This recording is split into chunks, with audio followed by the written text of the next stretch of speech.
So I'm very happy that this place is really crowded. So we have today a very, very distinguished speaker. What I really would like to thank you for being here and to tell you that these distinguished lectures are organized by INESC-ID, that is an institution that is a non-profit institution that is owned by IST and INESC. And the purpose of this lecture series is to bring well-known speakers and well-known researchers to the community in general, although we are more devoted to computers engineering and to electrical engineering. And it's very good to see that for this talk, precisely we got people not only from INESC, but also from IST in different fields, people from other places, academic places, people from industry. And so you are very welcome, and I hope to see you also in the next editions of the Distinguished Lecture Series. So I would like to ask Arlindo now to introduce Pedro Domingos. Well, good afternoon, everyone. Pedro, thank you for coming. So it's a pleasure to introduce Pedro Domingos. Pedro has been, he studied here EE, electrical engineering. He graduated in '88, I think. Then he went on to take a PhD at UCI, University of California, Irvine, which he finished in '97, I believe. Then he was a professor here for a couple of years, but as I remember, he was always on West Coast time while he was here, and in the end he decided to go to the University of Washington in Seattle, where he is now a professor. Pedro has been very well known, famous I may say, in machine learning for many years now.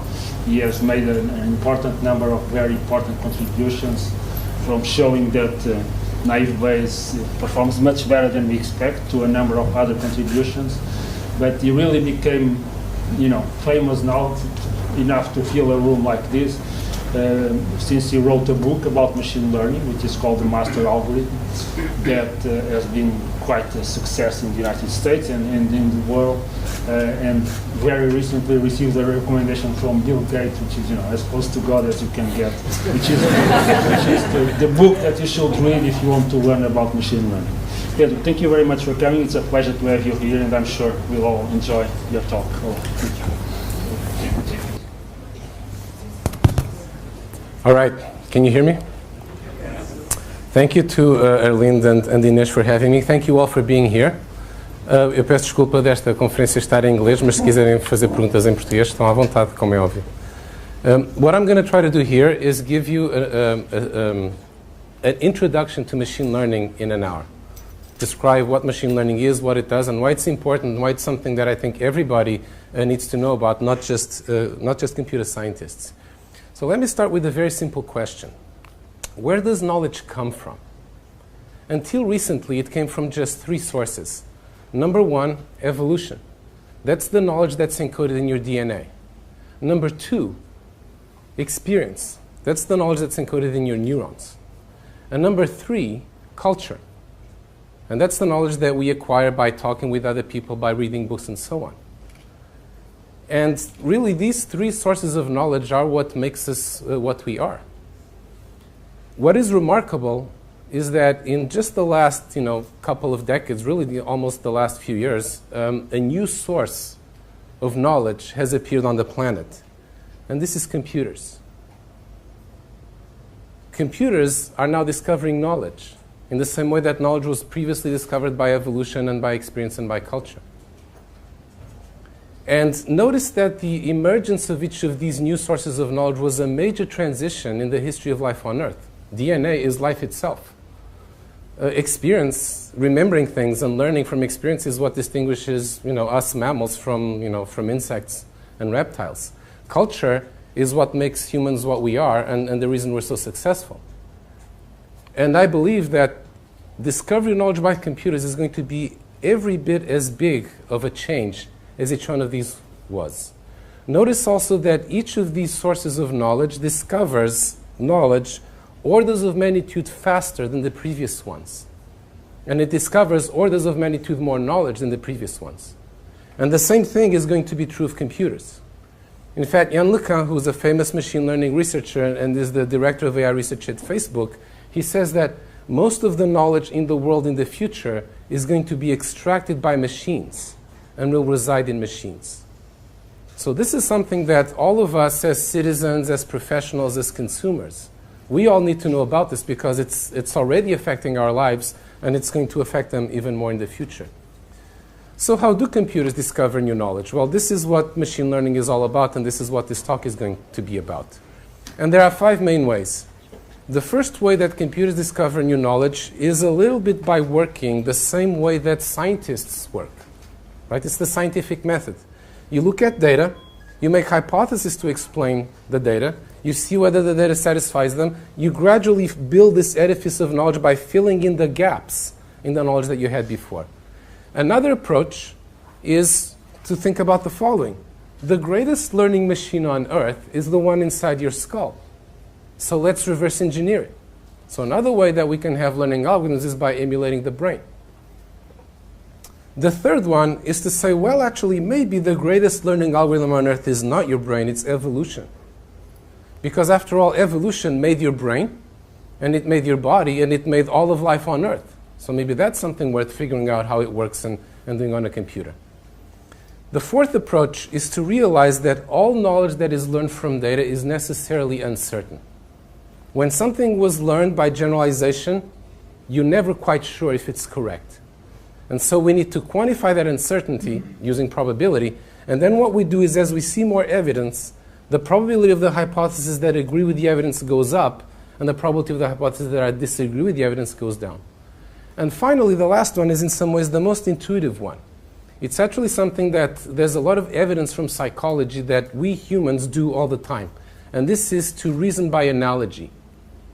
When we're faced with a new situation, what we do is we find similarities between that situation and similar situations that we've been in the past. And then we extrapolate the solutions from one to the other. So this is the 5 major way in which we can learn from data. And again, inspired by psychology, we can try to get computers to do the same kind of thing. Now, associated with each of these ways of learning, there's a school of thought, there's a paradigm in machine learning. And the 5 paradigms are the symbolists, the connectionists, the evolutionaries, the Bayesians, and the analogizers. And one of the things that makes machine learning not just very useful and important, but also, to my mind at least, quite fascinating, is that each of these tribes has its origins in a different field of science. So you can, under the excuse of studying machine learning, you can actually study all these different things. For example, the symbolists have their origins in logic and philosophy and computer science. The connectionists, of course, have their origin in neuroscience because what they're trying to do is understand how the brain works and build algorithms based on it. The evolutionaries have their roots in evolutionary biology. The Bayesians come from statistics. The analogizers actually have roots in several different fields, but the most important one is probably psychology. Also, associated with each of these tribes is one major learning algorithm that is really what they center their work on. And each of these tribes has what I call a master algorithm. A master algorithm is a general purpose learning algorithm that can learn anything from data. So the biggest difference between machine learning and ordinary computer science is that in ordinary computer science, if you want the computer to do something, you have to program it. You have to explain step by step what the computer needs to do. But in machine learning, the computer learns by itself, so the same learning algorithm can learn to do a wide variety of different things just by learning from different data. So it's a master algorithm in the sense that a master key is a key that opens all locks. One of these general purpose learners is a single learning algorithm that can, in principle, do all sorts of different things. And in fact, these master algorithms all have mathematical proofs that if you give them enough data, they can learn any function. The master algorithm of the symbolists is inverse deduction. The master algorithm of the connectionist is backpropagation. For the evolutionaries, it's genetic programming. The Bayesians, their master algorithm is probabilistic inference using Bayes' theorem. And for the analogizers, it's kernel machines, also known as support vector machines. And so what I'm going to try to do here is give you the main ideas in each of these paradigms, in particular what its master algorithm is. And then I will try to step back and see what the big picture is and what some of the implications of this are. So let's start with the symbolists. Here are 3 of the most prominent symbolists in the world. Tom Mitchell at Carnegie Mellon University in the United States, Steve Muggleton at Imperial College in the UK and Ross Quillen in Australia. And the basic idea behind symbolic learning is actually remarkably, it's an amazing idea.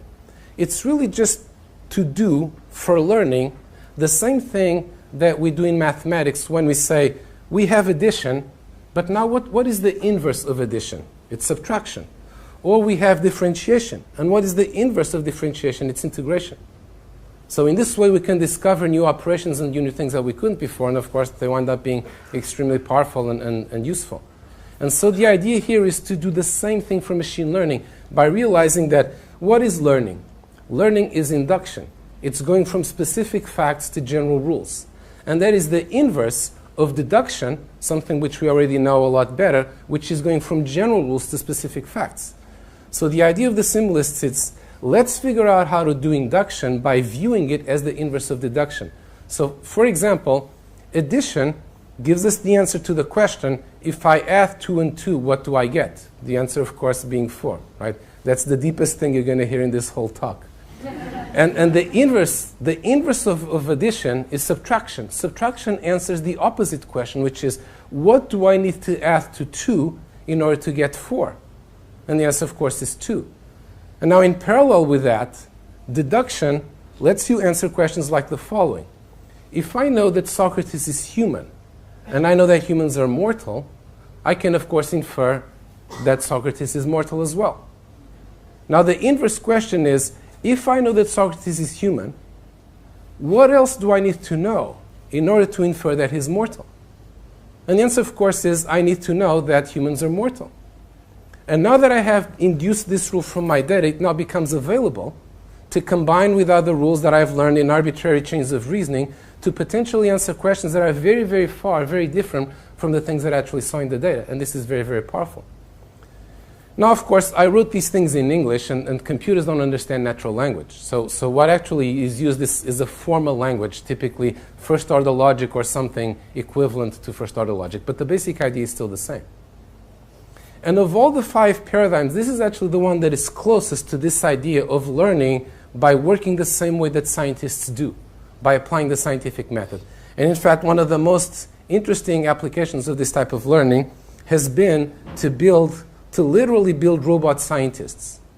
So for example, the biologist in this picture is not the guy in the lab coat.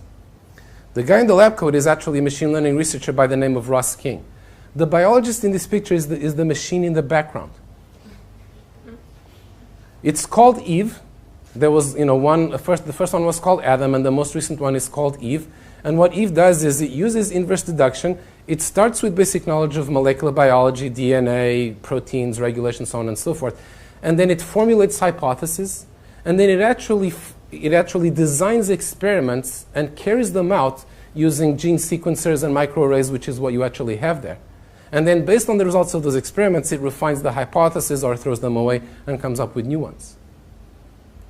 2 years ago, Eve discovered a new malaria drug. And notice the following. Once you have a robot scientist like this, there's nothing keeping you from making millions. And now we can make progress in science millions of times faster than we were doing before.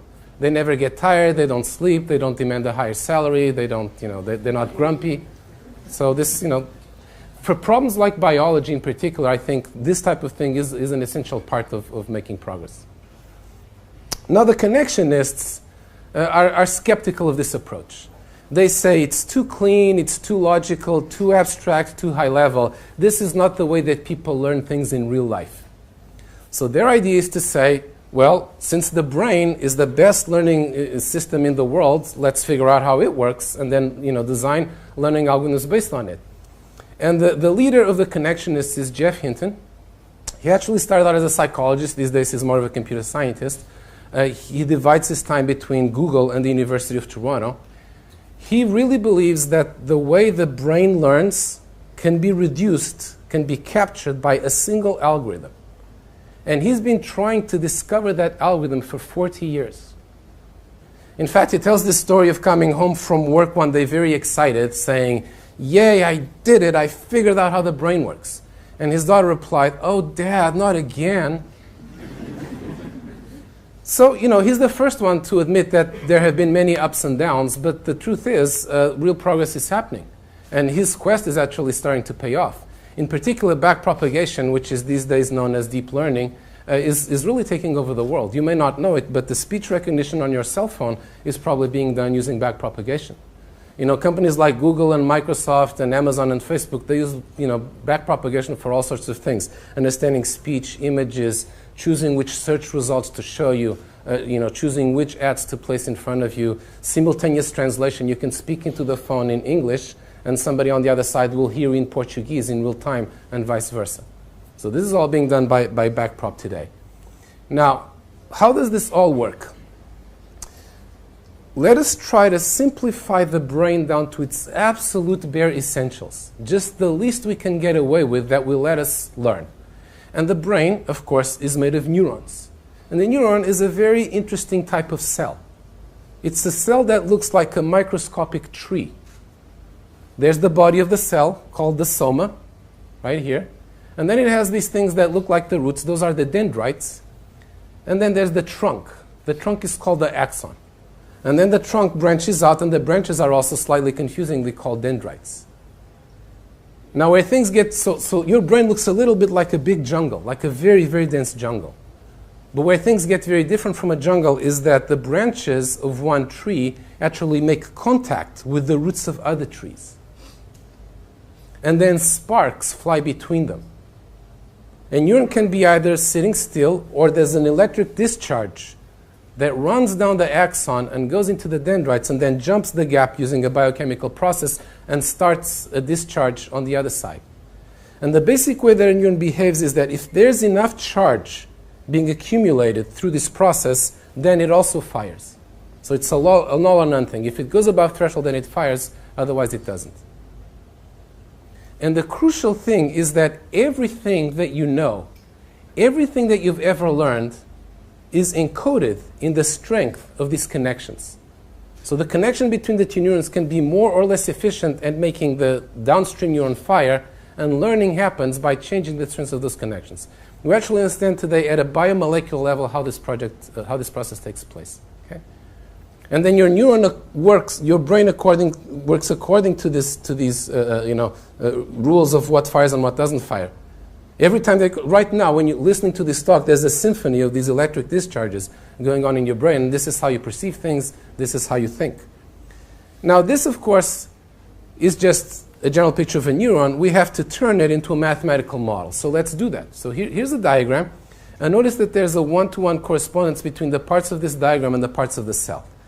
And what this diagram is representing is something very simple. Like in the cell body is where you add up all the charge. What you do is you have your inputs. And the inputs, for example, could just be pixels on your retina, or they could be the outputs of other neurons. Each of these inputs gets multiplied by the weight, and all the learning is going to consist of changing those weights, and we add them. So this is computing a weighted sum of the inputs, and then if that sum is above a threshold, then the neuron fires, meaning the output is 1, otherwise it's 0. Okay? So if this, for example, is a picture of a cat, then the output and this neuron is for recognizing cats, then the output should be 1, saying yes, it's a cat.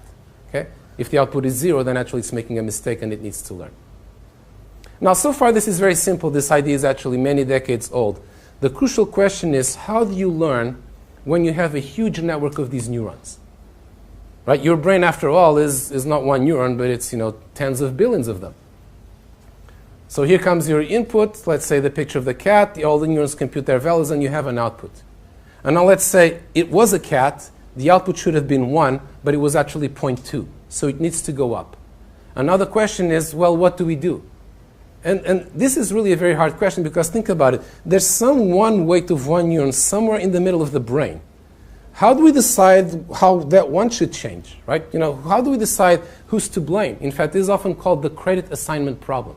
It's who should get credit for what the neuron is doing. Or maybe it should be called the blame assignment problem, because it's really who is to blame and therefore needs to change. And backpropagation, the famous backpropagation algorithm, probably the most famous of all machine learning algorithms these days, is really just an answer to this question. And at Hart, the answer is just the following. What I'm going to do is I'm going to look at each of these weights in turn, and I'm going to tweak it.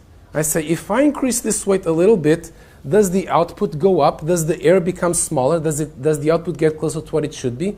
In that case, I will increase the weight a little bit. Or maybe it's by making the weight go down that I decrease the error. Now, of course, doing this one weight at a time would just be ridiculously inefficient. And backpropagation is a way of doing this very efficiently, one layer at a time, starting from the end.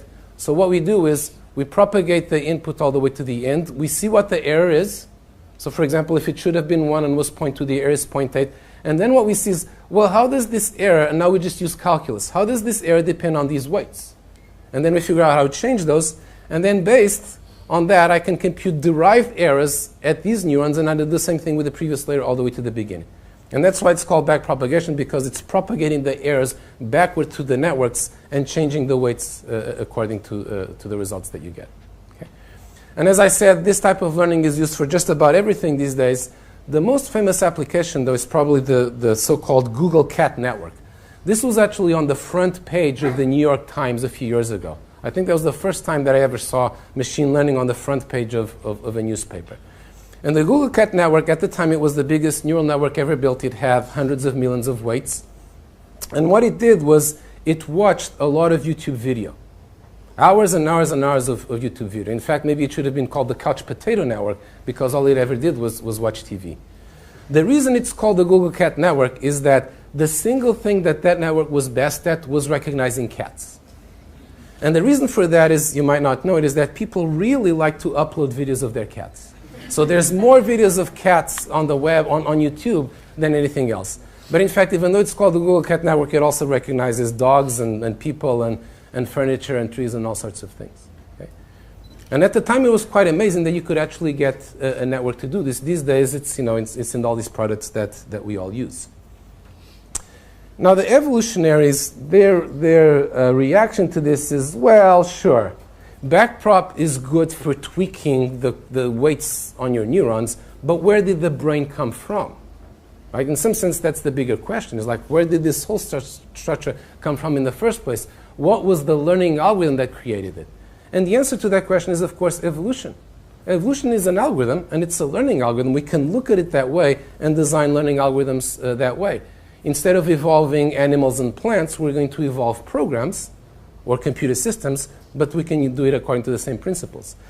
And the first person who really made a lot of progress with this idea was John Holland. He started in the 50s and 60s, simulating evolution on the computer. He invented what we today call genetic algorithms. So these are algorithms based on genetics. And then John Koza invented a more advanced version called genetic programming that we'll also see. Hod Lipson does a lot of the more interesting applications of this these days. So what's the basic idea in genetic algorithms? We know, roughly, how evolution works. At least well enough that we can actually program an algorithm to work the same way. So here's how it works. We have generations of individuals, just like in nature, and in every generation we have a population of individuals. Each individual is described by a genome. Now, of course, in the case of humans, the genome is DNA base pairs. In the case of computers, the genome can just be a bit string, right? We can just use 0 and 1 bits. And then each of these defines an individual, and then what we do is we let that individual go out and perform the task that we want to learn. And then the ones that perform the task better, they get a higher fitness score. Again, this language comes from biology. The fitter individuals are the ones that do the thing that do best at surviving. In this case, they survive because they do what we want them to do. And then the fittest individuals get to reproduce. You literally take the genome of one and genome of the other and cross them over and have genome for the children that are part genome from the father, part genome from the mother. So we have a new bit string defining a new individual. And then that is subject to random mutation, just as in nature. And then at that point, we have a new population of individuals, a new generation, and we repeat this process. And the thing that's remarkable is that just this simple algorithm can actually start with things like random piles of components and actually invent things like radios, amplifiers, filters that actually work better than the ones that were designed by human engineers.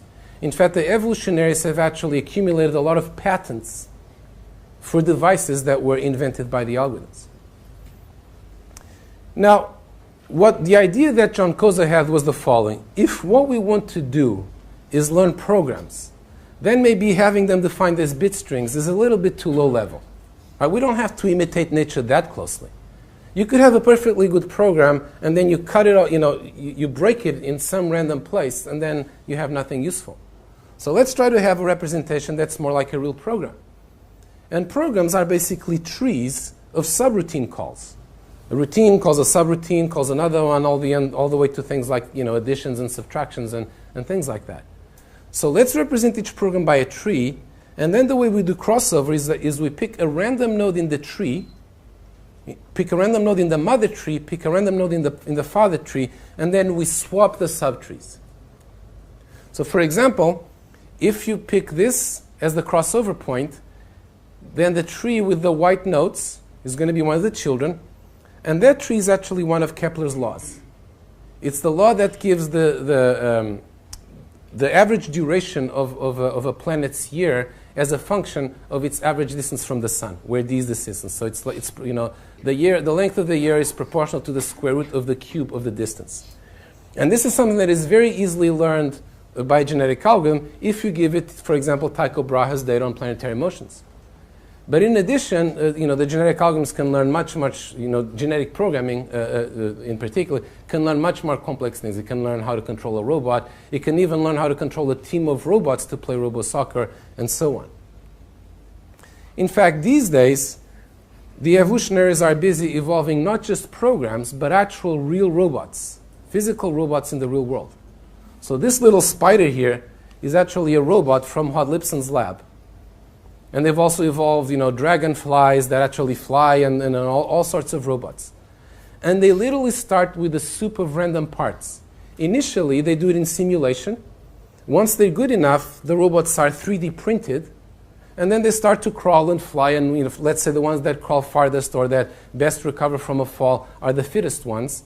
And then in each generation, the fittest robots program the 3D printer to produce the next generation of robots. This is very exciting and maybe also a little scary. If Terminator ever comes to pass, maybe this is how it'll come about. And in the meantime, look out for those little spiders crawling around the floor. Now, the Bayesians have a very different idea. The Bayesians are very skeptical of machine learning approaches that are inspired by biology, whether it's evolution or the brain, because we don't know if those things are doing the best possible, right? Who knows if evolution is optimal? It probably isn't. So the idea of the Bayesians is let us figure out from first principles what is the best possible way to learn, right? What would optimal learning be like? And the answer for them is to use something called Bayes' theorem, which we will meet shortly. As I mentioned, the Bayesians come from statistics, but at least within computer science, the most famous Bayesian is probably who? The Pearl. He invented something called Bayesian Networks, which is a representation for models with dependencies among a very large number of variables. There could be hundreds or thousands or even more. And it's a very compact representation. And it really helped Bayesian learning to take off. And he actually won the Turing Award, which is the Nobel Prize of Computer Science for this a few years ago. And two other famous Bayesians are David Heckerman and Mike Jordan. So what is Bayes' theorem? Bayesians really believe in Bayes' theorem. They're actually the most fanatical of the 5 machine learning tribes. They will say that themselves. And in fact, there's a reason they're so fanatical is that for 200 years they were a persecuted minority in statistics, so they had to become very hardcore in order to survive. And it's a good thing that they survived because they have a lot to contribute. And these days, armed with a lot of computer power, they're actually on the ascendant. Bayesians believe that if your learning algorithm is not consistent with Bayes' theorem, then it must be wrong. And in fact, they like Bayes' theorem so much that there was this Bayesian learning startup that actually had a neon sign. They had this big neon sign of Bayes' theorem made and hung outside their office for everybody in the city to see. So here's Bayes' theorem in neon letters. So what is this theorem all about? Well, it's a piece of math, but actually Bayes' theorem is so simple that it's barely worth calling it a theorem, except for the fact that it's so important. Right? For Bayesians, Bayes' theorem is to machine learning like F equals ma is to physics. Right? It's the law from which all else derives. Bayes' theorem is really just a rule for updating your belief in a hypothesis as you see more evidence. So I have all my different hypotheses for explaining what I see. And I start by having what are called the prior probabilities of the hypothesis. The prior probability of a hypothesis is how much I believe in it before I even see any data. Before you see any data, you can already say, well, this hypothesis looks plausible, and this one not so much. And this is, in fact, what makes Bayesianism so controversial, is that a lot of statisticians and a lot of scientists say, well, you can't just make up numbers like that and then pretend that you're doing something, some rigorous computation. But the Bayesian answer to that, which I think is a very valid one, is you're always making assumptions somewhere. At least we are making them explicit. And in fact, what frequently statisticians do, and we probably learned in Stats 101, maximum likelihood actually turns out to be a special case of this. So you start out with your prior degree of belief in each hypothesis, represented as a probability, and then you start seeing data. And now what happens is, if I have a hypothesis that is consistent with the data, then it becomes more likely. If the hypothesis is inconsistent with the data, then it becomes less likely. If my hypothesis says that what I'm seeing is probable, then that in turn makes the hypothesis probable. And so hopefully, as I see more and more data, some hypotheses become more and more likely, and the others become less and less likely, until ideally there's a single winner, but there might not be. And so the main thing that Bayes' theorem computes is what's called the posterior probability of the hypothesis given the evidence, which is just the product of these two things. Your prior probability in it, and this term, which is actually called the likelihood of the hypothesis. Okay? And then you have to divide by this thing, which is called the marginal, to make the probabilities add up to 1, but that's not really that important for us. Okay? Now, this idea is very simple. What is not so simple is actually applying this when you have a very, very large number of hypotheses and doing it efficiently, and then reasoning efficiently with those hypotheses. But the Bayesians have come up with many very, very clever algorithms to do this, and and there continues to be a lot of progress in this area. And Bayesian learning is used for all sorts of things. Again, you may not be familiar with it, but you actually use it every day. So Google, for example, uses a big Bayesian network to decide what ads to show you when you click on a web page or search results or whatever. Your first self-driving car will probably have a Bayesian network inside its brain. But one more mundane application of Bayesian learning that we've all met is spam filters. So in spam filtering, there's just two hypotheses. Hypothesis 1 is this email is spam. And hypothesis 2 is actually, no, this email is a legitimate email that you want to see. And then what Bayes' theorem does is, and the prior probability, for example, if 90% of all email is spam, then the prior probability of spam is 0.9 and the prior probability of not spam is 0.1. But then what the spam filter does is it looks at the contents. What is the evidence now? It's the contents of the email. So for example, if the email contains the word free in all capitals, that makes it more likely to be spam. If it also contains the word Viagra, that makes it even more likely to be spam. And if it contains free Viagra 4 exclamation marks, it's practically certain to be spam. On the other hand, if it contains the name of your best friend on the signature line, that makes it more likely to be a legitimate email. And these days, spam filtering is, of course, a really important application. Imagine what your quality of life would be if there were no spam filters. And people have used all kinds of machine learning to do spam filtering. But the first one, and still one of the best and most widely used ones, is Bayesian learning. Finally, let's talk about the analogizers. So the idea here is that we're going to learn by doing analogies, by remembering what happened to us before and doing analogies between the new things that we're seeing and the things that we've seen before. The most famous of the analogizers is probably Vladimir Vapnik. He's the inventor of kernel machines, also known as support vector machines, which are the most widely used analogy-based learning algorithm. Another famous one is Peter Hart. He was actually one of the two authors that first proved that you could learn anything using this type of learning. And another one is Douglas Hofstadter, who some of you may know as the author of Gödel, Escher, Bach. Doug is actually a really firm believer that his latest book is 500 pages arguing that all of learning, all of reasoning, all of thinking, everything that goes on in your brain is nothing but analogy. And he actually coined the term analogizer. He calls himself an analogizer. He says, like, all the great scientists like Einstein and so on, they were all analogizers at heart. So let's see how this all works. And the simplest analogy-based learning algorithm, one of the oldest, maybe the oldest true machine learning algorithm, the oldest algorithm that can learn anything from data, if you give it enough data, is called nearest neighbor. And I can introduce it to you by posing a very simple puzzle. Here's the puzzle. I'm going to give you a map of two countries, and these are two imaginary countries, Pozistan and Egeland. I call them this because Pozistan is going to have the positive examples, and Negaland is going to have the negative examples. And let's think of each of the examples as being a city on the map. So Positiveville is the capital of Posistan, so there's a positive city there. And now my challenge to you is the following.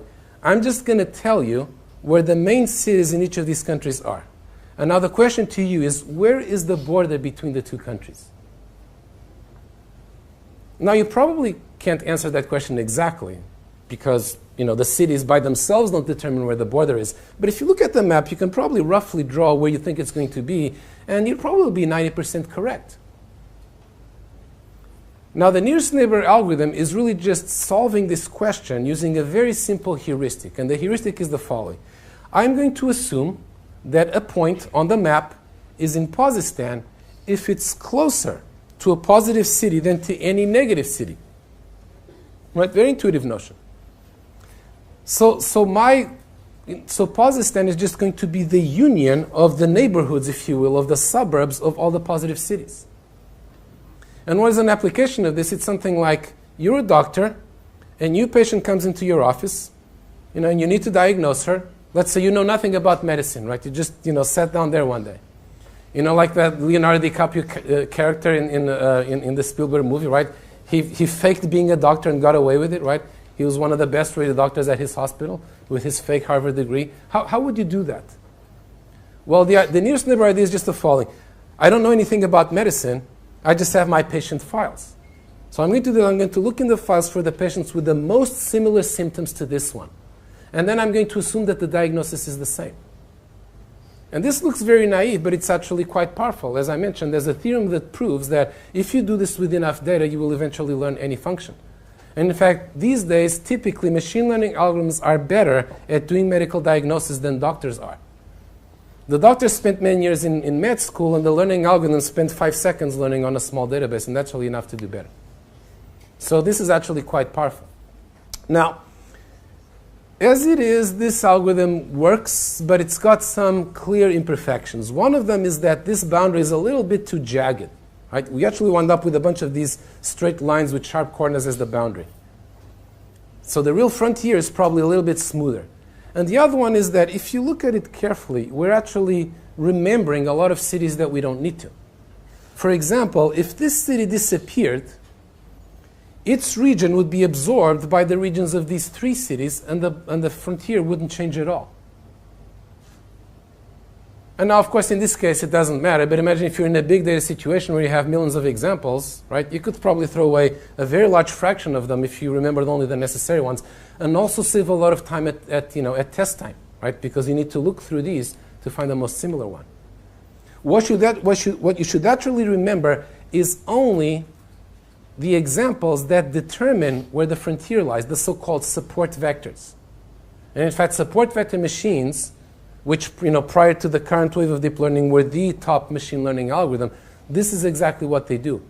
Support vectors are called support vectors because, well, examples are usually vectors of values, and they support vectors because they support the boundary. They are the vectors that keep the boundary where it is. If I take away this example, then the boundary moves.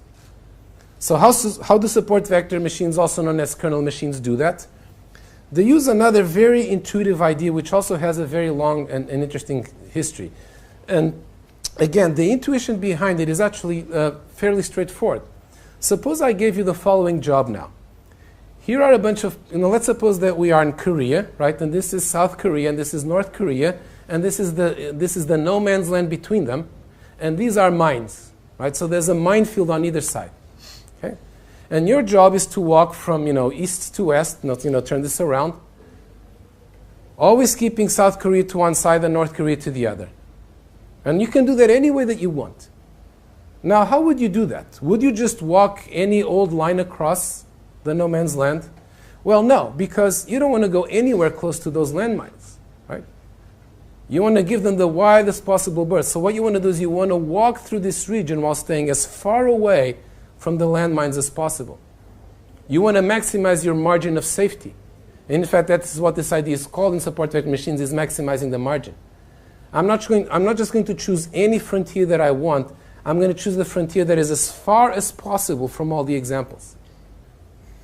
And then I will wind up throwing away most of the examples because they don't matter, and the ones that remain are called the support vectors, and they define the frontier. Okay? Now, analogy-based learning, like the other methods, is used for all sorts of different things, but one that's very prominent and that we've all met is recommender systems. Recommender systems, the big discovery that made recommender systems possible is this notion that if I want to say, recommend a movie for you to see, it's very hard to do it based on the properties of the movie because people's tastes are very complicated and subtle. What I can do that works surprisingly well is I'm going to recommend a movie by finding people that have tastes that are similar to yours. How do I know that someone has tastes in movies similar to yours? Well, if they gave 5 stars to the movies that you gave 5 stars and 1 star to the movies that you gave 1 star to, then they have similar tastes to you. And if now there's a new movie out that they've already seen and given 5 stars to and you haven't seen, now this is a good movie for me to recommend to you because the chances are you will like that movie as well. And recommender systems are a huge business these days. Every e-commerce website worth its salt has a recommender system. Amazon gets 1/3 of its business from its recommender system. 1/3 of what people buy on Amazon was recommended by their recommender system. On Netflix, 3/4 of the movies that people watch come from their recommender system. And a lot of people actually have fallen in love with the Netflix recommender system because it seems to know their tastes so well. It recommends these things that seem weird and strange, like obscure British TV shows from the 70s. And then they watch them and they actually like them. And of course, these days, the most advanced recommender systems don't just use analogy-based learning, or they use all sorts of different things. But this was the first method, and it's still one of the most widely used and one of the most powerful ones. Okay, so let's take a step back and look at the big picture. So we've met the 5 tribes of machine learning: the symbolists, connectionists, evolutionaries, Bayesians, and analogizers. And we've seen that each of these tribes has a problem that it solves better than all the others. This is a problem that people in this paradigm have spent decades working on and made a lot of progress on. In the case of symbolists, the problem is to learn knowledge that can be composed in arbitrary ways. They're the only ones that can do that. And their algorithm for learning that knowledge is inverse deduction. Connectionists have the best solution to the credit assignment problem, and that solution is the backpropagation algorithm. Evolutionaries can actually learn structure. The connectionists just adjust the weights, but the evolutionaries can actually produce the structure of the brain or of the machine that's going to learn. And they do that using genetic programming. The Bayesians, the thing that they're obsessed with is uncertainty. So they know how to deal with the uncertainty of learning better than all the others, and the way they do that and the way they discover uncertain knowledge is using probabilistic inference with Bayes' theorem. And finally, the analogizers, they reason by similarity, and what they can do that none of the others can is learn from very little data or learn between very different things. If I just gave you one positive and one negative example, all of the other algorithms would be completely lost. Nearest neighbor would just put a straight line between them. We would know exactly what to do. And also using analogy-based learning, you can, for example, induce a theory of the atom by making an analogy between the atom and the solar system, where the sun corresponds to the nucleus and the planets correspond to electrons. And this is, in fact, how Niels Bohr came up with the first version of quantum theory. So each of these, and the main algorithm of the analogizers is kernel machines. Now, the people in each of the, most machine learning researchers fall into one of these paradigms, and they usually believe that their paradigm is the one true one, and that they're, the more optimistic ones, for example, these days, connectionism is very much on the ascendant, and the more gung-ho connectionists believe that backprop is the algorithm that's going to learn everything. And they say, look, it's already learned to see and to hear. It's starting to learn how to understand language, et cetera, et cetera. So maybe, and also does, medical diagnosis and drug design and whatnot. So maybe we can do everything using it. Now, the people in the other schools of machine learning are more skeptical, and so am I. I think that the truth is, precisely because each of these problems is real, the only true master algorithm is an algorithm that solves all 5 of them. Solving one of them is not enough. What about the other 4? So what we really need is, in some sense, a grand unified theory of machine learning, in the same way that, for example, the standard model is a grand unified theory of physics, or the central dogma is a grand unified theory of biology. And this is, in fact, something that I and many others have worked on for some time now, and we've actually made a lot of progress. So let me just give you a quick sense of where we are now in terms of the research frontier. At first sight, it seems impossibly hard to unify these 5 algorithms because they look so different. In fact, a lot of people used to say that it was impossible. I think these days there are few people who say that, but that used to be a common belief. But it's not so hard to unify them once you realize that even though there's this amazing variety of learning algorithms, of course, all we saw here was 5 of the main ones, there's many more. If we realize that they are all made of the same 3 pieces. And those 3 pieces are representation, evaluation, and optimization. And once you have that idea, then this big jungle of learning algorithms all starts to make sense. So let's look at each one of them in turn, what it is and how we can unify it. The first element of a learning algorithm is representation. Representation is the programming language in which you write the program that you've learned. Human beings use languages like Java and Perl and Python and things like that. Machine learning algorithms tend to use higher level, more abstract languages like first-order logic, but the principle is the same. So you have to choose a representation. The symbolists use representations that are all in one way or another variations on first-order logic, so that should be one of our starting points. The Bayesians use what are called graphical models. So for example, Bayesian Networks, which you already met, are a type of graphical model. They're a model where the interactions between variables are represented by a graph, where each variable is a node, and I have an arrow from a variable to another variable that depends on it. And then these days, even more popular type of graphical model is something called the Markov Network. So, and Markov networks already subsume pretty much all the types of statistical models that people have used in machine learning and statistics and in other areas, since the beginning. So if we can unify first-order logic and probabilistic graphical models, then we actually have a representation that is powerful enough for anything we might want to do in machine learning and in artificial intelligence in general. And in fact, we have been able to do that. The most widely used such unification is something called Markov logic networks. And what is a Markov logic network? It's in essence just a set of formulas in first-order logic, just like the symbolists have, except that now associated with each formula, I have a weight. A formula with a high weight is a formula that I strongly believe in. So if that formula is not true in my predictions, then that makes them less likely. And now what I have is that the probability of a world is just the sum over all the formulas of the weights of the instances of the formula that are true. Okay? And it's easy to see that you can implement the Markov network and therefore all these other things using it. Okay? So we have this type of probabilistic logic as a unified representation. And now the next part is evaluation. So you've decided which language you're going to write your program in, but now you need to decide what makes for a good program. If I give you 2 programs, how do you decide which one is better? Typically, we decide that based on how well the program fits the data. And maybe something to do with complexity and how much we believe the program a priori. So a very natural thing to use for evaluation is the posterior probability that we've already encountered. And the posterior probability, again, already has as special cases a lot of the different measures that people use, like, for example, squared error in regression. But more generally, the evaluation function actually should not be a part of the algorithm. It should be something that you, the user, provide. One of the things that everybody should be aware of is that learning algorithms have evaluation functions, and it's for us to decide what they are. So the thing that the learning algorithm is going to optimize should really be decided by you.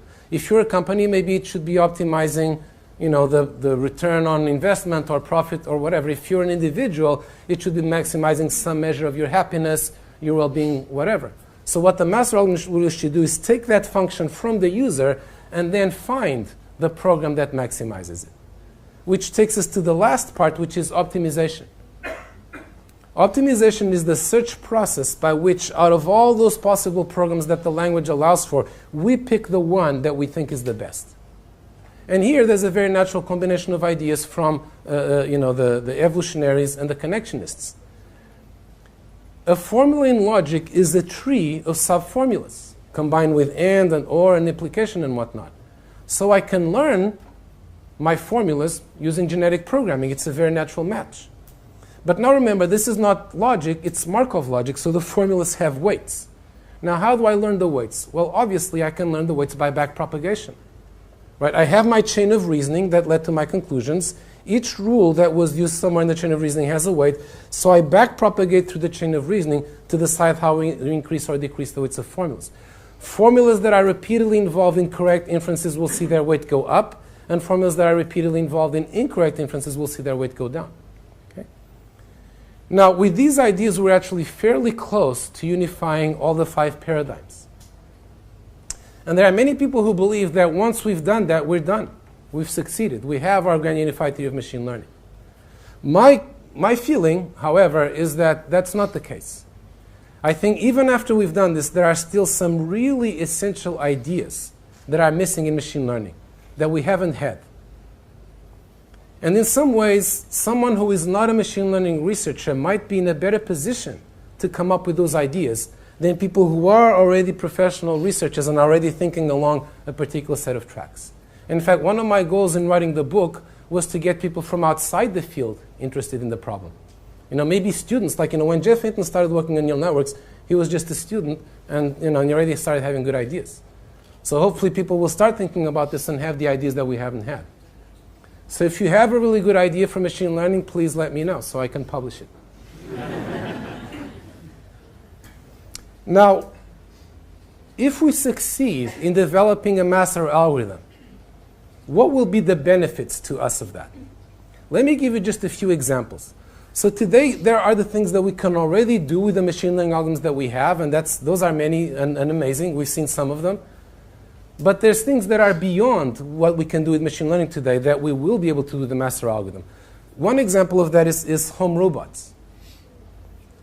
We would all like to have a robot that does the dishes, that cooks dinner, that vacuums the floor, that maybe even looks after the children. But why don't we have that today?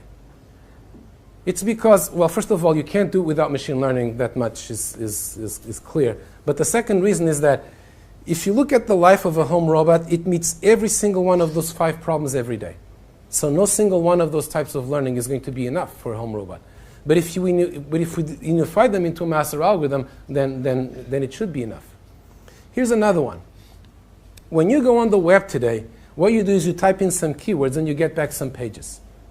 And we're all used to this, but it's really not very satisfying. What we'd really like to do is ask questions and get answers.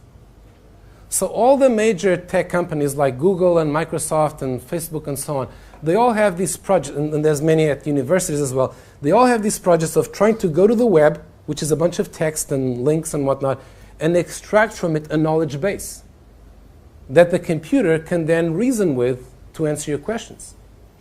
But of course, that knowledge base has to be in a language that the computer understands, namely something like first-order logic. So we need symbolic learning to extract it from the web. But very different from what mathematicians and scientists do, that knowledge base is going to be a mess. Because knowledge on the web is full of contradictions, noise, it's incomplete, right? So we're going to need to use probability to deal with all of that ambiguity and noise and uncertainty. So we need probability. So again, step by step, we come to the conclusion that in order to have these worldwide brains, we're going to need something like a master algorithm. Here's another one, perhaps the most important one of all of them. Curing cancer. As I already mentioned, machine learning algorithms today are very good at medical diagnosis. So for example, if you want to diagnose lung cancer or breast cancer, machine learning algorithms will do that much better than human radiologists. And that could be a life or death difference, right? Detecting a tumor that's there versus not detecting it. But cancer is a lot harder, right? There is no machine learning algorithm today that knows how to cure cancer, and there is no human scientist or doctor that knows how to cure cancer. The reason for that is that cancer is not one disease. Every cancer is different. Every patient has a different set of mutations. And moreover, the cancer mutates as it goes along. So today's cancer is different from the cancer of 6 months ago. So the solution to this is there's never going to be one drug that cures cancer. The solution is to have a learning system that takes in the sequenced, the genome of the patient, the medical history of the patient, the mutations, and in fact there are companies today that will do this, right? You send them a biopsy and they will send you back what the main mutations are. And from that it predicts what the right drug to use for that patient is that will kill the tumor cells while not harming the good ones. Maybe even design a new drug from scratch for that particular patient, because that's another thing that machine learning is used for these days, is to design new drugs in silico, as they call them. Okay? And if you think about it, this is not that different from the problem of a recommender system, right? A recommender system recommends a book or a movie or whatever. In this case, what we're doing is recommending a drug. But of course, the problem is much more complex. And again, if you look at it, we're going to need to model how cells work, how the metabolic networks work, how the regulatory networks work, how they respond to different shocks. And for that, we're going to need the combination of all those types of learning because all of those problems are present there. Finally, apropos of recommender systems, let's see where we are today and where we would like to be. Where we are today is that every company has its own recommender system for you based on just the data, on the little sliver of your data that it has. So Amazon can recommend products to you based on what you've done on their website. Netflix can recommend movies based on what things, what stars you gave it. Facebook recommends, updates, and Twitter recommends tweets and so on. But this is not very satisfying because each of those systems doesn't know you very well, and therefore it can't do a very good job. I mean, even though it doesn't do a very good job, it's already quite valuable, but imagine if you actually have a 360-degree recommender system. This is a system that learns from all the data that you ever generate. And then it learns a model of you that knows you very, very well, that knows you maybe better than your best friend in some ways. And then what that recommender system can do, in the words of Anish Chopra, who was until recently the Chief Technology Officer of the United States, is you can have a recommender system that actually helps you at every stage of your life. Not just with mundane things like picking a movie or a book, but with things like finding a job, even finding a mate. One of the biggest applications of machine learning today is actually helping people meet online. A third of marriages in the US start online today, and the matchmakers are no longer the village matchmaker, but machine learning algorithms. But they don't do a very good job because all they know is the information that the people put into the profile. The way to do a better job is to know the people much, much better. And jobs is another example. We're already seeing machine learning being used to find jobs and to select people for jobs. But once we bring all of that data together and we apply to it, because it's going to be very, very data, and it has to model a lot of very things about you. Again, we need something like the mass realm. But once we have that, I think that this type of personal model is going to be more indispensable to you than your smartphone. It's what we're going to use to make decisions every day of our lives. It's how we're going to choose from all the infinite choices the internet gives us. It's how we're going to deal with the fog of the information overload. So we will come to depend on them, and we won't know how to live without them. More about all these things in my book, The Master Algorithm. Thank you for listening, and I'll take questions.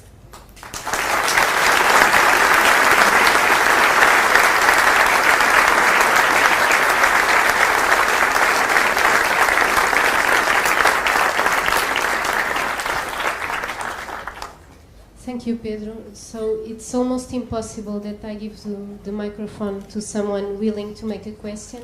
So I please ask you to hand your hand if you want to make a question, and to stand up and to speak as loud as possible, please.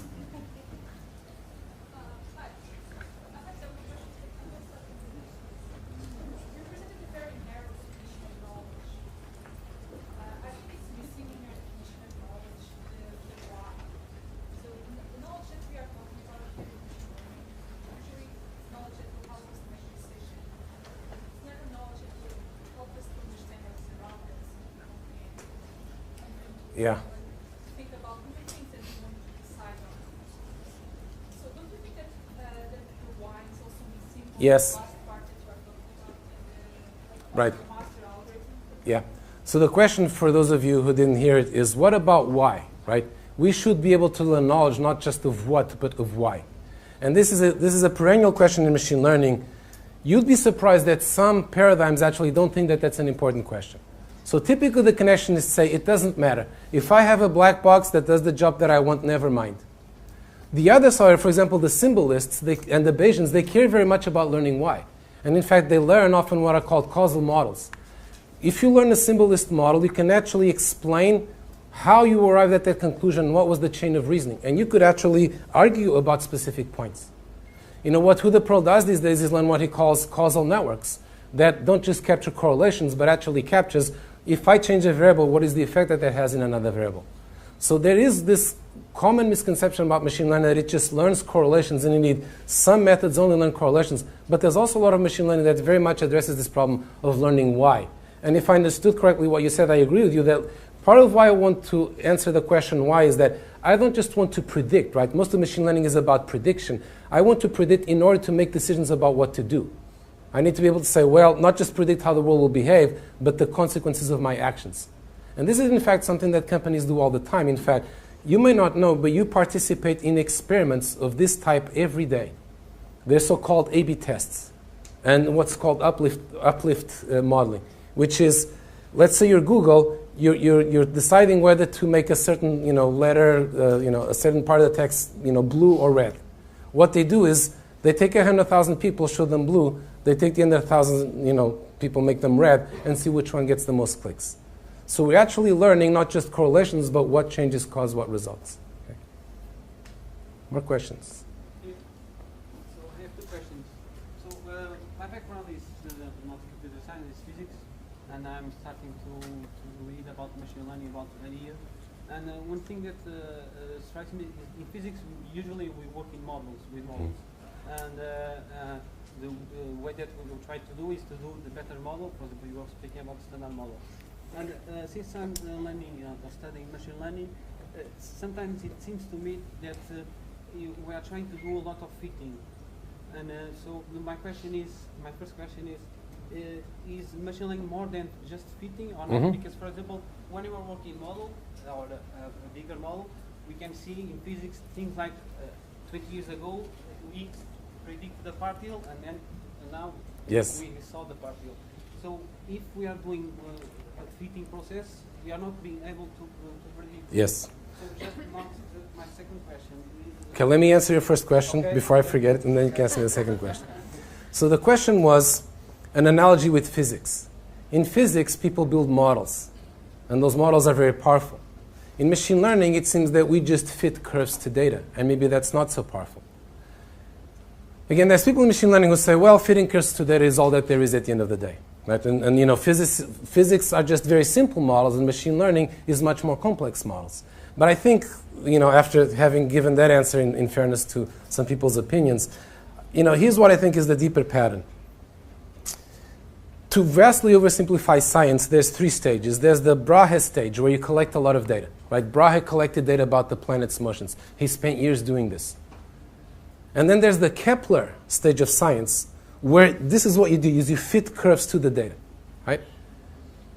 And the good news is that today we have billions of Tycho Brahes. That's called big data.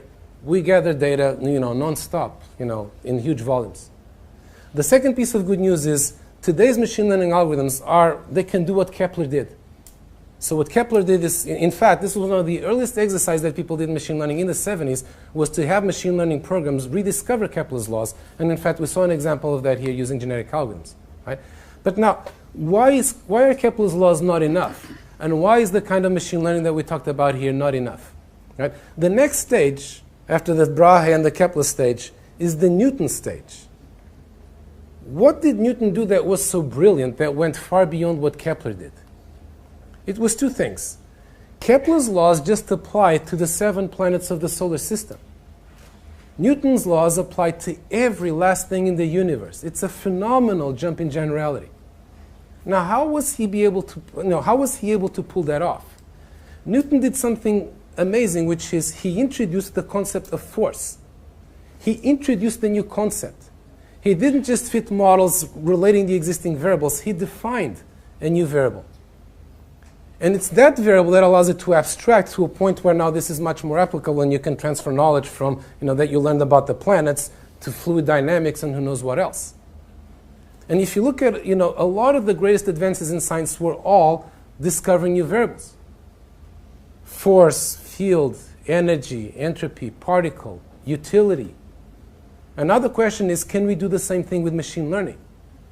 And the answer is, in machine learning, this is called discovering latent variables, or hidden variables as they called. It's actually discovering these new variables that weren't there before. And this is a very hot area of research in machine learning. In fact, this is what deep learning is trying to do. It's discover these variables so that you don't have to define them yourself. And we can already do things like rediscover Newton's laws, not just the laws, but the concept of force. We have algorithms that will discover the concept of force that plays the same role in the equations that Newton did. We are still very far from the intelligence of a human scientist, but this is why there's a lot of progress to be made. So I think this is actually a crucial point, but I think it's as we acquire that greater ability to discover new variables that machine learning will get closer and closer to truly being human level.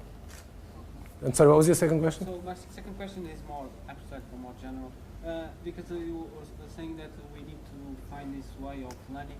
It's a kind of AI, I believe. I'm not sure. But my question is, do you really think we can find that kind of thing? Because even, for example, if you teach a human being alone, a single machine, he will not learn everything that we want to do because we learn as a community. And so, do you think in a computer we can simulate the community? So, I don't know. Yeah. So the question is, if I understand it correctly, everything that I've talked about here is a little bit like doing learning at the level of a single human being. But human beings don't learn alone. They learn together. Isn't that important? Well, that definitely is important. And number one, there are learning algorithms today that learn collaboratively by having many agents collaborate and sharing information and so forth. And here's the other thing. The hard part for machine learning is learning the way a single human does. Because the next part is really what you're talking about is, when I talked about culture as a source of knowledge, this is what you're really referring to. But when it comes to that, to communicating knowledge between individuals, computers have a phenomenal advantage. Human beings can only communicate at 10 bits per second. In fact, you could even say this is the greatest tragedy of the human condition, is that we can only communicate at 10 bits per second. Imagine if we could communicate faster, how much better we would understand each other, how much better organizations would work, the conflicts that would be avoided. Computers don't communicate at 10 bits per second. They communicate at 10 gigabits per second. So as soon as a computer learns something, right, people are already starting to do this, like, I have a set of robots, right? Imagine we're in the future where, Amazon has a robot in every home, and, they're very much going that way. As soon as one robot learns something in one home, a second later, all the robots all over the world already know that as well. So that part is important, but it's going to happen in some ways. That's the easy part. Yeah. There was a question over here? What do you think will happen to science when you have kind of machines that are so powerful that they produce knowledge that your human hardware cannot understand anymore? So what will happen to science? Yeah, so the question is, what will happen to, think of robot scientists the way I describe them, right? They will be able to discover knowledge that we can't understand. And indeed, this is a very salient issue because the single biggest thing that precludes machine learning from being used in practice today is when people do not believe what it says. Like, if the doctor says to you, I think you should have surgery because my neural network says you should, you go, well, I'm not sure. In truth, right, if that network is reliable, you should probably believe it more than some random doctor who makes, a lot of mistakes. But we do want to understand what the computers are learning. I think some of that answer is we will be able to understand some of what the humans are learning. And again, some types of learning are more understandable than others. So the symbolists care very much about comprehensible knowledge, as opposed to, say, the connectionists. And we should try, for this reason, to learn knowledge that is comprehensible by humans to the extent that we can. But here's the thing. At the end of the day, the great thing about machine learning is that it can learn knowledge that is beyond us. If you want to cure cancer, or even heart disease, you need to understand how cells work.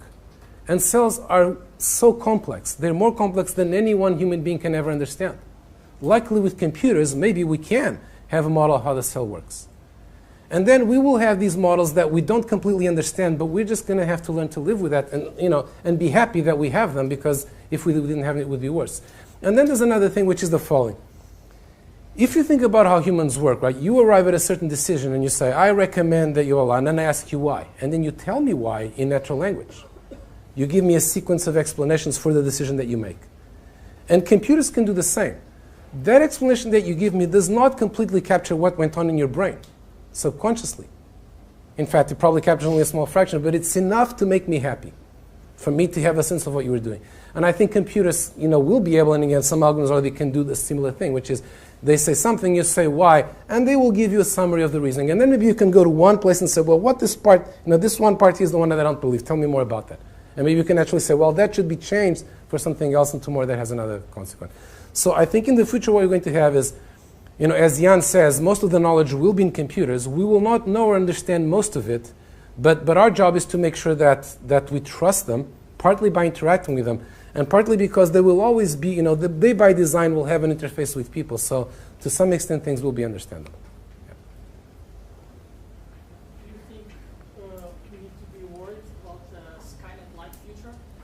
Yes, in what time frame? Yes, I think we do not need to be worried about a Skynet future, although this is a very common worry these days. So the Skynet future, I don't know if you're all familiar with Skynet and Terminator, is, a super AI takes over the world, it's evil, it decides to kill us, oppress us, enslave us, so on and so forth. And, I'm saying this somewhat facetiously, but as some very distinguished people who've been worrying about this, people like, Steve Hawking and Elon Musk and whatnot. Now, if you talk to AI experts, almost without exception, they don't take this notion very seriously. The reason they don't take this notion very seriously is that AI is very different from human intelligence. These worries come from us doing an analogy between human intelligence and AI, which is natural because human intelligence is the only intelligence we know. So when we try to understand AI, we project onto it all these other qualities of being human. But the truth is that being intelligent and being human are very different things. AIs don't have goals of their own. They just exist to do what we program them to do. Even if it was a very high level to learn, the learning is still happening for whatever objective function you determine. You pick that objective function. So an AI does not have an independent will. It can't turn against you any more than your arm can turn against your brain and start to not do the things that the brain told it to do. Unfortunately for Hollywood, right? In Hollywood movies, the AIs and the robots are always humans in disguise because that's how you make an interesting movie. But in reality, an AI could be infinitely intelligent. In fact, the more intelligent, the better, without being any danger to us, provided that all it's doing is doing a better search for the goals that we set it. Now, there is a danger that I think, this is not to say that there's nothing to worry about. There are, in fact, AI is a very powerful technology. Machine learning is a very powerful technology. So we do need to worry about some things. The single biggest thing that I think we need to worry about is the fact that computers already make all these very important decisions, like you apply for a credit card and the machine learning algorithm decides if you get credit. You apply for a job, and at many companies, it's a machine learning algorithm that decides who gets the job. And the FBI will use, or the NSA or whatever, will use machine learning to flag people as potentially terrorists or to predict how likely you are to commit a crime. So the world of Minority Report is actually not that far away. And the problem with all of this is that the computers make a lot of mistakes because they don't have common sense. They don't necessarily understand very well what you ask them to do. They only learn from a small amount of data. But the solution to this is to make the computers more intelligent. Right? We really should fear dumb computers more than we fear intelligent ones. People worry that computers are going to get too smart and take over the world, but the real problem is that they're too stupid and they've already taken over the world. There was a question? Yeah. Mm-hmm. One is about the usefulness of the master algorithm. So one example that you gave was the house rules. You said that the master algorithm would be necessary because it has to solve for each one of them. So what's the difference between the master algorithm and just another layer, a decision layer, let's say, on top of all the others? Mm-hmm. Yeah, so the question is, what is the difference between the master algorithm and just having one layer on top of the 5, current master algorithms, right? Is that your question? Very good. What you're suggesting is actually already done today. It's called model ensembles or meta learning. And in fact, if you look at, for example, what Netflix does, and what Watson does, for example, right? Watson, the Jeopardy playing program. This is what almost everybody does, is they don't actually just use one algorithm. They use a whole bunch of them, and then they have another learning algorithm on top of that to combine their results. And this works very well. So if you have a machine learning project tomorrow, I highly recommend that you do that. But unfortunately, this is a very far cry from the master algorithm, precisely because combining those things is not just a matter of voting among their predictions. It's a difference between combining and unifying, right? Think about Maxwell's equations, right? Maxwell's equations are not, here's an equation for electricity, and here's another equation for magnetism, and here's another equation for light. It's actually a set of equations that show how they work together. And then it's a single model from which all of these consequences follow. And it's much more powerful. In particular, if I just had an equation for electricity and one for magnetism, I would never have discovered that light is electromagnetism, I wouldn't have radios, I wouldn't have TVs, etc., etc. And it's the same thing in machine learning. It's by having this deeper unification that we'll actually have the broader consequences, the ability to generalize to problems that we haven't seen before, and so forth. I'm sorry, just Mm-hmm. two questions. The other is, you just mentioned common sense. So would common sense be in the range of things that the master algorithm would achieve? Absolutely. I mean, a master algorithm is not a master algorithm if it cannot learn common sense. And what we have learned in 50 years of AI is that there's nothing harder than learning common sense. So common sense is actually what all us human beings have and take for granted. Like, if I step on a banana skin, I might fall. Or, when it rains, people get wet. We don't even talk about these things. But the computers don't know them. And it's because they don't know them that they're so stupid. And this has been a 50-year project in AI, is how do we put common sense to the computers. And the original approach was to type it in, one rule at a time. And that failed. The number of rules is infinite. The approach that we are following today, and it's very much something, for example, the people in deep learning are getting into big time, something that the people, the symbolists, from day one worried about, learning, based on knowledge that you already have. So, is learn the knowledge from data.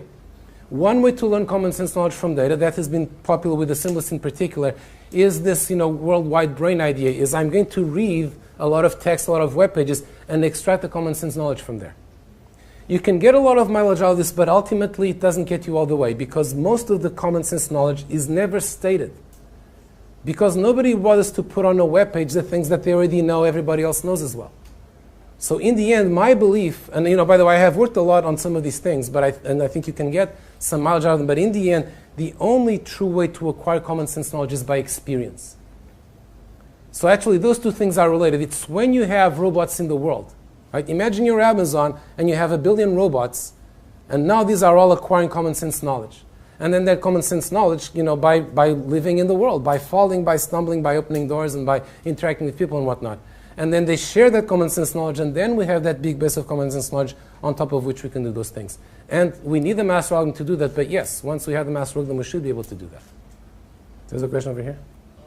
How do you tell a computer to differentiate what's right and wrong? For example, Microsoft, they launched a Twitter bot, like an AI Twitter bot, and it's been like for 24 hours. And at the end of the day, it was already saying like, go Nazis and like kill all like some Nazis spots. How do you? Yeah. Yeah. So very good question. So the question is, how can a machine learning algorithm tell good from bad? And I don't know if you guys are familiar with this example, but Microsoft released this bot called Tay in the US. That's a chat bot, right? It talks with you and answers questions and says things. And within a day, the chat bot had turned into a racist and sexist bigot. It was spewing out salutes to Hitler and who knows what else. Now, there is a lesson in this, in fact. Was the algorithm a bigot? No, the problem was that the algorithm was very fragile. Machine learning algorithms, when they're starting out, they're like babies. They don't know anything. Imagine a little baby that was growing up in a household of racist bigots. That baby, would learn to salute Hitler and whatnot. So learning is very powerful because it takes advantage of data, but it's only as good as the data that you give it. So the first answer to your question is, you got to give it the right data to learn from. But the second answer is, remember the objective function. These ideas like good and bad and what's moral, what's ethical, all of those things should go into the objective function. One of the things that the robot should be learning about is what is good and what is bad. And we're going to have to teach it. So the robot, in some sense, needs to learn two levels of things. One is how to accomplish what we want. And this is what machine learning is today. But the other one is how to understand what it is that we want and should want. But that itself can also be learned. You can't write down, again, this is a very popular issue in AI these days. You can't write down a few rules for how robots should behave, right? There's, the famous Asimov's 3 laws of robotics. Right? But if you've read, Asimov's robot stories, each story is about a different failure of these 3 laws, because you can never define all of ethics in a few laws. We learn those laws. We learn ethics by observing other people, and robots too will have to learn ethics by observing what people do. Unfortunately, of course, they will get very confused because people set up certain rules of ethics that they then don't obey. But this is, in some ways, I think machine learning is going to be very interesting for us humans because it's actually going to force us to confront a lot of issues about ourselves that we haven't had to confront in the past. Like, for example, you've heard of self-driving cars and how, there's this question, well, what if my car is about to hit a child, right? Should it swerve and hit a wall and kill me, right? Somebody just recently did a study where people say, oh no, the car should be programmed to work for the greater good. Save the children, save the pedestrians. But then when they get asked a different set of questions and what's at stake is their life, when their life is at stake, then they're like, no, I want to live. Run over whoever you want, right? But now, this is no longer, like in philosophy, there's this problem, it's called Trolley Ology, right? There's a trolley and you have to decide where to send it. And this used to be a problem for philosophers to discuss, and it didn't matter, right? It was just philosophy. Well, it's not philosophy anymore. Somebody's going to have to program that car to do one thing or another. Right now, the car would basically learn by just imitating people. So if it sees people swerve, it would probably swerve and whatnot. So at the end of the day, we're actually going to have to make this decision. And I think, here's my own prognosis is there are going to be laws passed that say cars have to be programmed to do what is for the greater good. So if your car is about to hit 3 pedestrians, the car should swerve and kill you. But then there will be a lot of hacks available that let you modify your car to not stop when it's your case, right? So machine learning isn't going to change human nature. Several things you said today, at least for me, touched upon the topic of consciousness, but you don't mention all the studies on consciousness and the contributions to machine learning. Is there anything to be said about that? Or? Yeah, so how does this all relate to consciousness is the question. Well, the first answer to that is that all of the machine learning that I talked about here does not touch on consciousness. In fact, this is one of the basic differences between human and artificial intelligence, is that human intelligence is very much all about consciousness, but artificial intelligence doesn't have to be. However, for certain things, like for example a home robot, we are going to have something that is tantamount to consciousness. So 99% of the AIs in the world, actually today and in the future, are going to have nothing that resembles consciousness. They're just going to be doing a very specific job very well, and there's nothing conscious about them. But there will be some areas, like for example home robots or self-driving car, right? A self-driving car is a robot, where they will have something that is, as they get better, will look more and more like consciousness. They'll be integrating more and more information from more senses and doing higher levels of reasoning. And at that point, in terms of their external behavior, they will be indistinguishable from conscious beings. And now people can ask, right, this is the philosophical question, well, but are they really conscious then? And the answer to that is, I think, most people won't care. Since the robot behaves as if it's conscious, they will treat it as if it's conscious. In fact, people today already treat, things, very simple things like, Sony dogs and Tamagotchi as if they're conscious, right? So it doesn't take much human-like behavior for us to project those things. So practically there'll be no difference because people will just treat, the robots as being conscious. In fact, how do you know I'm conscious? Right? Only by analogy with you, right? You know that you're conscious. The only person that you know is conscious is you. But the other people are similar enough that you create them with consciousness. People will do the same thing for the robots. And then there's the hard consciousness problem, whether, but deep inside, are they really, really conscious? And I don't see how we will ever be able to answer that question, because ultimately, consciousness is a subjective question, so you can't answer it using scientific methods, which by definition have to be objective, reproducible, and so on. Sorry, I'm not keeping track of who raised their hands first, but yeah. We talked about the evaluation function that should be generated by the user. Mm-hmm. But if you want something like a house robot that has to learn lots of different things, shouldn't the algorithm itself know how to generate different objectives for itself to learn?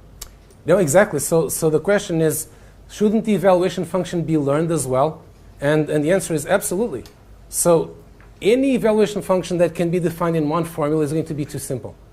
So and again, this is already something that is being done in research labs in universities, is the algorithm, it's called inverse reinforcement learning, is the algorithm watches you behave, and from your behavior figures out what your objective function is.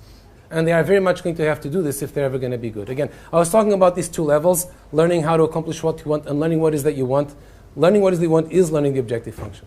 And the robot can actively seek the input from the people, the interactions that will let it understand better, what these humans want.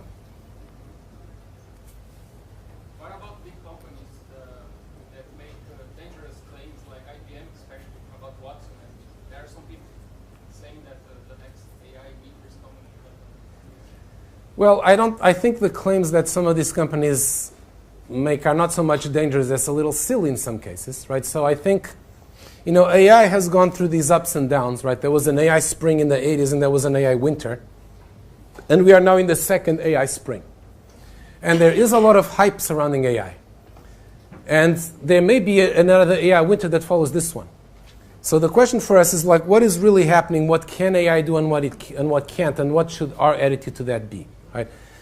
I think the first thing to realize is that the AI of the 80s never really took off widely in practice. There were expert systems for a few things that were used in a few places, but there was a lot of money spent on AI, but it never really panned out. The situation today is completely different. Companies like Google and Amazon, they use machine learning in every nook and cranny of what they do. And machine learning is spreading from one industry to another. So even if there's another AI winter tomorrow, this established base of machine learning is never going to go away, right? You'll always have machine learning for web search and for ad placement and whatnot. So the state of AI today is very, very different. Having said that, unfortunately, there's a tendency for the hype to run ahead of the reality. And then, unfortunately, is also starting to happen today. Our job as AI researchers is to actually, tamp down on that hype. In fact, the irony is that in the 80s, it was the AI research that were making these amazing claims, and the journalists would say like, no, that can't be right. And these days, actually, the journalists who make these amazing claims are like, no, that's an exaggeration. So I think part of our job is to set people's expectations to be more realistic. And I think what happens, and again, this is common in technology, is that people right now are overestimating what machine learning can already do, right? We are nowhere close to solving vision or speech understanding or language, nowhere close. We are much farther away from human intelligence than you would believe from reading the media. So in the short term, people are overestimating what AI can do. So we need to calibrate those estimates down. But that is already a lot. There's already enough to revolutionize many areas of the economy and whatnot. In the long run, actually, people are underestimating what AI can do. We have a hard time picturing what AI would really do. So I think we have to understand where there is hype and where there isn't and act accordingly. Mm-hmm.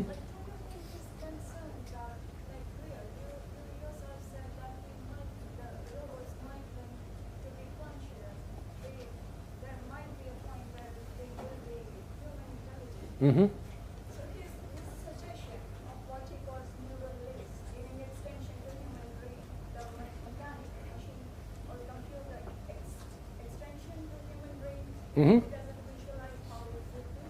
But rather than building machines which are as intelligent as humans are, we make humans as powerful or the processing speed of their brain as fast as computers. Yes, I mean, if I understand correctly what you're saying, I agree with you.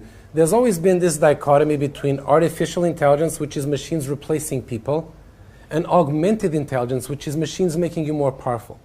But the truth is, it's all augmented intelligence.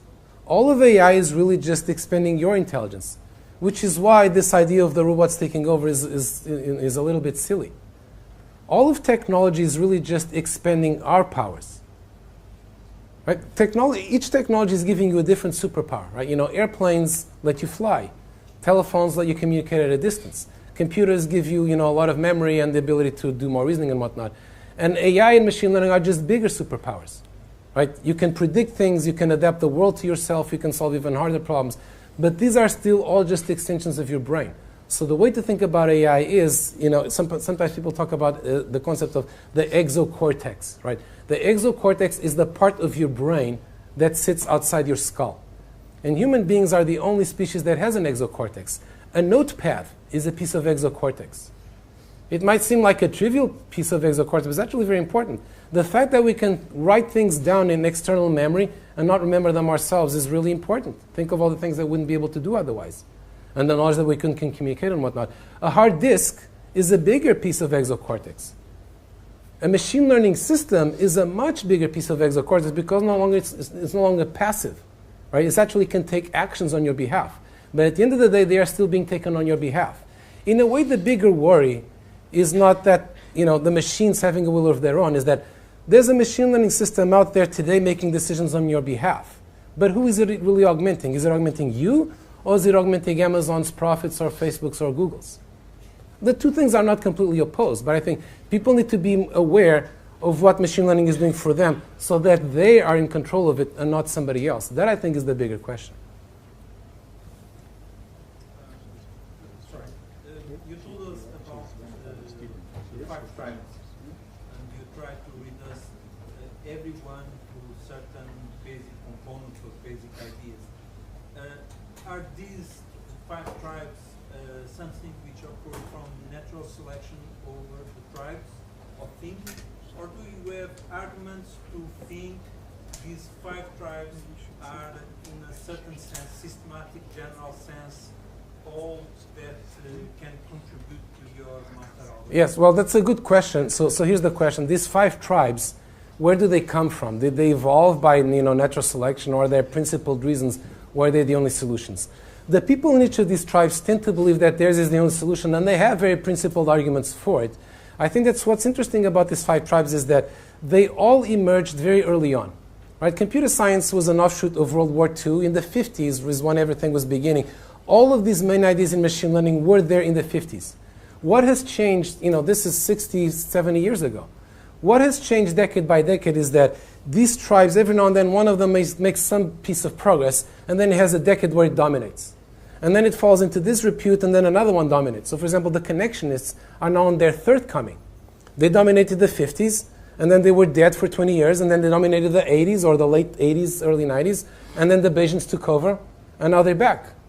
And I think at the end of the day, the answer is all of these tribes have something. What we need is this grand unified theory of machine learning. And I think more and more people are starting to believe that. And part of why that's happened, I think, is actually, there's, I think, a lesson in this for a lot of research is the empirical testing. Machine learning has made a lot of progress because at the same time that people develop these theories of learning, whether from first principles or inspired biology, at the end of the day, everybody in the field understands that my great new algorithm doesn't mean anything until it does better on real data, on data that it didn't see at training time. It has to generalize to new data. And when people started doing these comparisons, what they found was, well, I thought symbolism was always better, but it doesn't always win. I thought that connectionism was really the true answer, but it doesn't always win. And once people realize that the same one doesn't always win, they start to think that, well, actually, we need to entertain combinations of them and then try to unify them and so on. So I think we are making progress in the right direction. Last question. Last question. Okay, since this is the last question, I'm going to take this more personal and ask you, what is the key to success? This is regarding the details. With regards to your presentation, many researchers here, what's your advice? Let me try to give a short answer to that question. Right? This is a very good question. Right? I think one of the things that I try to teach my students, my PhD students, is not just machine learning, but how to do research. And in some ways, the latter is the most important. Because the particular topic that they're going to be doing research in, it could change 10 or 20 years from now. But knowing how to do research is something that stays with you forever. Right? So what are a few of the things that are really important in knowing how to do research, and also that I look for in students? The first one is curiosity. When I meet a candidate student, the more curious ones are much more likely to be the ones that will make big contributions. And the related one is the following. The students who are always, so it's very easy when you're doing a PhD to get very narrow. Right? You know the joke how getting a PhD is learning more and more about less and less until you know everything about nothing? There's an element of truth to that, right? At the end of the day, to get a PhD, there's some sliver of knowledge that you have to know it better than anybody else in the world. But at the same time, you must not forget the broader picture. You should always keep 20% of your time just to read about things that you're curious about. Learn as much as you can. You never know when that's going to become relevant. The easiest way to make great research advances is to bring knowledge from one area to bear on a problem from another. Right? PageRank is an algorithm from bibliometrics applied to the web. The examples of this are endless. The way you are able to do it is because you knew those areas in addition to the one that you're interested in. It's not just a matter of randomly gathering knowledge. You should have, the greatest researchers are people who have some problem that they care very deeply about. They want to solve that problem because they see all the positive impact of solving that problem. And then they bring to bear on that problem knowledge from every field. It could be computer science or biology or psychology or economics or mathematics. It doesn't matter. They will go everywhere searching for solutions to that problem. That's how you succeed. Another one is just, a lot of energy, perseverance, being resourcefulness, right? In research, you're constantly failing, right? I tell my students, I know that in undergrad you were the star student, you always aced all the exams, but now you're going to fail all the time. And people are not prepared for that.